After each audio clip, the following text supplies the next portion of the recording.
Hi hello friends, welcome to Anjani world. ఆ ఒప్పుకున్నానులే, నా కర్మకాలి ఒప్పుకోవాల్సి వచ్చింది. పైసా కట్నం లేదు, కానుకలు లేవు, ఏమీ లేవు. పైగా పెళ్లి ఖర్చు కూడా మనమే పెట్టుకుంటున్నాము. కాబట్టి నా ఇష్టం వచ్చినట్లు పెడతాను. పట్టుచీర పెట్టు, బంగారు నగ పెట్టమంటే నేను పెట్టను. నాకు ఇష్టమైనవే పెడతాను. అలా ఒప్పుకుంటేనే ఈ నిశ్చితార్థానికి వస్తాను, లేదంటే లేదు అని రాజ్యం చాలా ఖచ్చితంగా చెప్పింది. నాగేంద్ర తల పట్టుకుని సోఫాలో కూర్చుంటూ, నా కర్మే, ఇదంతా నా కర్మ. నేను చెప్పిన మాటను నువ్వు ఏనాడు విన్నావు గనక అని తల బాదుకుంటాడు నాగేంద్ర. ఇదంతా చూసిన ఆదిత్య, నాన్న, అమ్మ పెళ్ళికైతే ఒప్పుకుంది కదా, ఇంకేంటి అమ్మ, నీ ఇష్ట ప్రకారమే కానివ్వు. అమ్మకి ఏది నచ్చితే అదే పెట్టనివ్వు, నష్టమేముంది అని అంటాడు. అలా కాదురా ఆదిత్య, నిశ్చితార్థానికి మనము మన ఇంటికి కాబోయే కోడలికి పట్టుచీర, బంగారు నగ ఇవ్వడం మన ఆనవాయితీ. అయినా ఇంత ఆస్తి డబ్బు పెట్టుకుని మన ఇంటికి రాబోయే లక్ష్మీదేవికి ఒక పట్టుచీర, బంగారు నగ పెట్టలేమా అని అంటాడు నాగేంద్ర.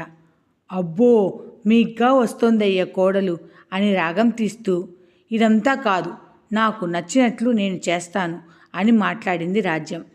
ఆదిత్య నాగేంద్రతో, నాన్న, అమ్మకి ఏది ఇష్టమైతే అది పెట్టనివ్వు. నా నిశ్చితార్థం పెళ్ళి అమ్మ చేతుల మీదుగానే జరగాలి అని అంటాడు ఆదిత్య.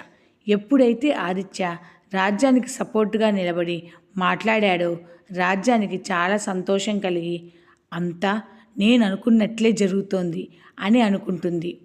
ఇక నాగేంద్ర చేసేది ఏమీ లేక తల పట్టుకొని అలానే సోఫాలో కూర్చుండిపోయాడు. ఆంజనేయులు ఇంట్లో మాత్రం తులసి చాలా హడావుడి చేస్తోంది. బంగారు లాంగ్ చైన్, చెవులకి పెద్ద బుట్టలు, అలానే 20,000 రూపాయల కంచిపట్టు చీర, చీరకు మ్యాచింగ్ గాజులు, పూలు, పండ్లు అన్నింటినీ ఒక ప్లేట్లో అమర్చి మిగిలినవన్నీ ఏర్పాట్లు చేసుకొని ఇరుగు పొరుగు ఇళ్లకు వెళ్ళి కుంకుమ పెట్టి తన ముగ్గురు కొడుకుల సుధాకర్, ఆదిత్య, భాస్కర్ల నిశ్చితార్థానికి రమ్మని ఆహ్వానించింది. సరోజ, పూజ, లావణ్యలకి ఈ పెళ్ళిళ్ళు జరగడం ఇష్టం లేకపోయినా ముగ్గురి అన్నలకు నిశ్చితార్థం, అందులోనూ ఇంటి ఆడపడుచులు కాబట్టి మంచిగా రెడీ అవ్వాలని పక్క వీధిలో ఉన్న బ్యూటీ పార్లర్కి వెళ్ళారు. మీనాక్షి అయితే ఇంట్లో తులసికి అన్ని పనులలోనూ హెల్ప్ చేసి తాను ముచ్చటగా లంగా ఓణి వేసుకుని రెడీ అయ్యింది. తన అన్నయ్య భాస్కర్ని రెడీ చేయడానికి భాస్కర్ రూమ్లోకి వెళ్ళింది. భాస్కర్కి కూడా కృష్ణని పెళ్లి చేసుకోవడం ఇష్టమే కాబట్టి ఇల్లంతా చాలా సందడిగా ఉంది. ఆంజనేయులు కూడా తులసిని, భాస్కర్ని, మీనాక్షిని చూసి చాలా సంతోషించాడు. రామయ్య ఇంట్లో రామయ్య ఆరోగ్య పరిస్థితిని చూసి తనకు ఇష్టం లేకపోయినా భారతి తక్కువ రేట్లోనే పట్టుచీర, సింపుల్గా ఒక చిన్న బంగారు నెక్లెస్, అలానే పండ్లు, పూలు, గాజులు ఏర్పాటు చేసుకుంది. సుధాకర్కి కూడా భార్గవిని పెళ్లి చేసుకోవడం ఇష్టమే. ఆ సమయంలోనే రామయ్య ఆదిత్యతో మాట్లాడాలని తన గదికి పిలిపించుకుంటాడు. ఆదిత్య ఎప్పుడైతే రామయ్య గదిలోకి అడుగుపెట్టాడో రామయ్య ఆదిత్యతో గది తలుపులు క్లోజ్ చేసి లాక్ పెట్టమని చెప్పాడు. ఆదిత్య కూడా రామయ్య చెప్పినట్లే చేశాడు. ఆ గదిలో ఎవరు ఏం మాట్లాడినా బయట వాళ్ళకి వినపడదు. రామయ్య ఆదిత్యను చూసి చిన్న నవ్వుతో, ఇలా వచ్చి కూర్చోరా అని అంటాడు. ఆదిత్య కూడా రామయ్య పక్కనే వెళ్ళి కూర్చుంటాడు. ఏంటి, ఈ పెళ్ళిని ఎలా ఆపాలని ఆలోచిస్తున్నావా అని చిన్న నవ్వుతోనే అడుగుతాడు. ఆదిత్య కూడా అదే చిన్న నవ్వుతో రామయ్య వైపు చూశాడు. అన్నీ తెలిసి కూడా నువ్వే ఇలా చేస్తే ఎలా ఆదిత్య అని అడుగుతాడు రామయ్య. అన్నీ తెలుసు కాబట్టే నేను ఈ పెళ్ళికి వద్దు అంటున్నాను పెదనాన్న. నా స్వార్థం కోసం నేను మధు జీవితాన్ని బలి చేయలేను. మధు చిన్నపిల్ల, ముందు ముందు చాలా మంచి జీవితం ఉంది. మధు జీవితంతో ఆడుకునే హక్కు నాకు లేదు అని అంటాడు ఆదిత్య. రామయ్య ఆదిత్యతో, ఒక నెల రోజుల కిందట భైరవపురానికి వెళ్ళాను. ఆ ఊరిలో మన ఇంటి ఇలవేల్పైన అమ్మవారి గుడికి వెళ్ళాను. ప్రతి 5 సంవత్సరాలకు ఒకసారి మన ఇంటి ఇలవేల్పైన ఆ రాజరాజేశ్వరి అమ్మవారికి మహాకుంభాభిషేకానికి కావలసిన ఏర్పాట్లను, అలానే గుడికి కొన్ని రిపేర్లు చేయించి పెయింట్లు వేయించడానికి, ఇంకా ఏమైనా పనులు ఉంటే వాటిని కూడా చేయమని అక్కడి గ్రామ పెద్దకి చెప్పి రావడానికి వెళ్ళాను.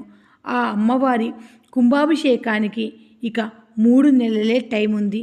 ఈ 3 నెలలలో ఆ పనులన్నీ కంప్లీట్ చేసి గుడికి కొత్త వైభవం తీసుకొని రావాలి అని చెప్పాడు రామయ్య. ఆదిత్య రామయ్యతో మాట్లాడుతూ, అక్కడి వారంతా బాగానే ఉన్నారు కదా, ఎటువంటి ఇబ్బంది లేదు కదా అని అడుగుతాడు ఆదిత్య. ఇబ్బంది ఎందుకు ఉంటుందిరా, నీవు ఆ ఊరినంతటిని దత్తత తీసుకున్నావు కదా, ఆ ఊరిలో వాళ్లకు వైద్య సదుపాయాల కోసం హాస్పిటల్ని కట్టించావు, పిల్లలు చదువుకోవడానికి స్కూల్ని కట్టించావు. అలానే అక్కడి ఆడవాళ్ళు మంచినీళ్ళ కోసం ఎంతో దూరం పోయి ఇబ్బంది పడుతున్నారని అక్కడ ప్రవహించే నది నీటిని ప్యూరిఫై చేయించి వీధి వీధికి 3 కొలాయిలు చొప్పున ఊరంతా కొలాయిలు పెట్టించావు. ఆ ఊరిలోని ప్రతి ఒక్కరిని నీ సొంత మనుషుల్లాగా భావించి వారి కష్టాలను తీర్చావు. ఈ పనులన్నీ నువ్వు సంపాదించిన డబ్బుతో చేస్తున్నావు. పైగా ఈ పనులన్నీ నేను చేస్తున్నట్లు అందరికీ చెప్పి నీవు కనపడకుండా ఆ ఊరి వారి ముందు నన్ను గొప్పవాణ్ణి చేశావు. కానీ ఆదిత్య, గుడిలో ఉన్న ఆ అమ్మవారికి అన్నీ తెలుసు అని రామయ్య అంటాడు. ఆదిత్య చిన్న నవ్వుతో, నేను చేస్తే ఏంటి, మీరు చేస్తే ఏంటి పెద్దనాన్న, మనమందరం ఒకటే కదా అని అంటాడు. నీ మంచి మనసుకు అంతా మంచే జరుగుతుంది ఆదిత్య. ఆదిత్య రామయ్యతో గుడిలో అమ్మ ఎలా ఉన్నారు అని అడిగాడు. భవానీ అమ్మగారు బాగున్నారు ఆదిత్య. నేను వెళ్ళినప్పుడల్లా మన అందరినీ పేరు పేరున అడిగి ఎలా ఉన్నారు, ఏమైనా ఇబ్బందులు ఉన్నాయా అని అడిగి మరీ తెలుసుకొని మనకి ఏమైనా సమస్యలు ఉంటే వాటికి పరిష్కారాలు చెబుతారు. నీ గురించి అయితే మరీ అడుగుతారు. ఆ భవానీ అమ్మని ఆ ఊరిలోని వారు చిన్న పెద్ద అందరూ కూడా అమ్మ అని పిలుస్తారు. అమ్మ ఆ అమ్మవారి గుడిని దుష్టశక్తుల నుంచి సంరక్షిస్తూ అక్కడ ప్రవహించే నదిని కాపాడుతూ ఉంటుంది. అలానే ఊరిని, ఆ ఊరితో పాటు మన వంశాన్ని కూడా కాపాడుతుంది. మన పూర్వీకులు ఆ గుడిని కట్టించారు. మన పూర్వీకుల కలలో సాక్షాత్తు ఆ రాజరాజేశ్వరి అమ్మవారు కనిపించి ఆ ఎత్తైన కొండల మధ్యలో దట్టమైన అడవులలో నేను ఉన్నానని చెప్పి నా విగ్రహానికి గుడి కట్టి పూజలు చేయండి అని చెప్పింది. మన పూర్వీకులకు ఆ దట్టమైన అడవులలో కొండల మధ్యలో అమ్మవారి విగ్రహాన్ని వెతకడానికి సంవత్సరం పట్టింది. అప్పటి వరకు ఆ అమ్మవారి విగ్రహానికి కాపలాగా భైరవ మహర్షి ఉన్నాడు. ఆ అమ్మవారి విగ్రహంతో పాటు అక్కడ ప్రవహించే నదిని దుష్టుల చేతులలో పడకుండా ఆ గుడిని, ఆ ఊరితో పాటు మన వంశాన్ని కూడా ఆ భైరవ మహర్షి కాపాడుతూ ఉన్నాడు. అందుకే మన పూర్వీకులు ఆ ఊరికి భైరవపురం అని పేరు పెట్టారు. ఆ భైరవ మహర్షిని నువ్వు కూడా చూశావు కదా ఆదిత్య అని అంటాడు రామయ్య. చూశాను పెదనాన్న, నాకు 17 ఏళ్ల వయసు ఉన్నప్పుడు ఆయన చనిపోయారు అని అంటాడు ఆదిత్య. ఆ సమయంలోనే నేను ఆయనతో చివరిగా మాట్లాడింది అని ఆదిత్య అంటాడు. అప్పటికి ఆ భైరవ మహర్షి వయసు 200 సంవత్సరాలు. ఆయన దగ్గర ఎంతోమంది శిష్యరికం చేశారు. కానీ ఆ గుడి సంరక్షణ భారాన్ని భవానీ అమ్మగారికి అప్పగించారు భైరవ మహర్షి. అప్పట్నుంచి ఆ గుడి బాధ్యతని, అక్కడ ప్రవహించే నది సంరక్షణ భైరవ మహర్షి అమ్మకి అప్పగించి ఆయన ఈ లోకాన్ని విడిచిపెట్టి వెళ్ళిపోయాడు. నేను భైరవపురం వెళ్ళినప్పుడల్లా అమ్మ నీ గురించి అడుగుతూనే ఉంటుంది. భవానీ అమ్మగారు నీకు ఒక లెటర్ పంపించారు. ఆ లెటర్ చదివి తర్వాత ఈ పెళ్లి విషయంలో నీ నిర్ణయం చెప్పు అని అంటాడు రామయ్య. ఆ లెటర్లో ఏముంది పెదనాన్న అని అడుగుతాడు ఆదిత్య. ఆ లెటర్లో ఏముందో నాకు కూడా తెలియదు ఆదిత్య. అమ్మ నీకు ఇవ్వమని చెప్పింది. అలానే నీకు మధుకి రేపు ఉదయం 9 గంటల ముహూర్తానికి వివాహం జరిపించమని చెప్పింది. మీ జంటతో పాటు సుధాకర్కి భార్గవిని, భాస్కర్కి కృష్ణని ఇచ్చి పెళ్లి చేయమని నాతో చెప్పింది. ఈ పెళ్ళిళ్ళు జరగడం చాలా ముఖ్యమని చెప్పింది. నీవు ఈ పెళ్ళికి ఒప్పుకోవని, అలా ఒప్పుకోలేని సమయంలో ఈ లెటర్ని నీ చేతికి ఇవ్వమని అమ్మ నాతో చెప్పింది. అమ్మ చెప్పినట్లే జరుగుతున్నది. ఇప్పుడు ఈ లెటర్ని నీకు ఇస్తున్నాను. నువ్వే చదివి ఆ లెటర్లో ఏముందో నాకు కూడా చెప్పు అని అంటాడు రామయ్య. ఆదిత్య రామయ్య చేతిలోని లెటర్ని తీసుకుని ఓపెన్ చేసి చదువుతాడు. ఆదిత్య ఆ లెటర్లో ఉన్న విషయం తెలుసుకొని తన ఫేస్లో చిన్న నవ్వు చేరింది. పెదనాన్న, నేను ఈ పెళ్ళికి ఒప్పుకుంటున్నాను అని ఆ లెటర్ని వాళ్ళ పెదనాన్న చేతిలో పెట్టాడు. ఆ లెటర్లో ఉన్న విషయాన్ని రామయ్య చదువుతాడు. ఆ లెటర్లో నిన్ను నీ ప్రేమని ఆ అమ్మవారు కాపాడుతుంది. నీ వంశాన్ని నీ కుటుంబాన్ని నువ్వే రక్షించుకోవాలి. నీ కర్తవ్యాన్ని నువ్వు నిర్వర్తించు. నీకు నీ ప్రేమకు ఆ అమ్మవారు తోడుగా ఉంటుంది అని రాసి ఉంది. రామయ్య ఆదిత్య వైపు చూసి, అయితే ఈ పెళ్ళికి నువ్వు ఒప్పుకున్నట్లేగా, మధుని నువ్వు పెళ్లి చేసుకుంటావు కదా అని అడుగుతాడు. రామయ్య ఆదిత్య వైపు చూసి, ఆదిత్య, మధుని పెళ్లి చేసుకుంటే సరిపోదు. నీ మనసులో మధుకి భార్య స్థానం ఇవ్వాలి. నీ ప్రేమని మధుకి పంచాలి. మరో ముఖ్యమైన విషయం, మధు నిన్ను భర్తగా ఒప్పుకోవాలి. నిన్ను ప్రేమించాలి. అది గుర్తుపెట్టుకో అని అంటాడు రామయ్య. ఆదిత్య రామయ్య వైపు చూసి, ఒప్పుకున్నాక తప్పదు కదా, ఇక వేరే ఆప్షన్ కూడా నాకు లేదు కదా పెదనాన్న అని అంటాడు. నేను ఇక వెళ్తాను పెదనాన్న, నిశ్చితార్థానికి రెడీ అవ్వాలి కదా అని అంటాడు ఆదిత్య. రామయ్య సంతోషంగా సరే అని తల ఊపుతాడు. ఆదిత్య రామయ్యతో మాట్లాడి వెళుతూ ఉండగా సుధాకర్, భాస్కర్ ఆదిత్యని చూస్తారు. ఏంటి ఇంకా రెడీ కాకుండా ఇక్కడే ఉన్నావు అని అడుగుతారు.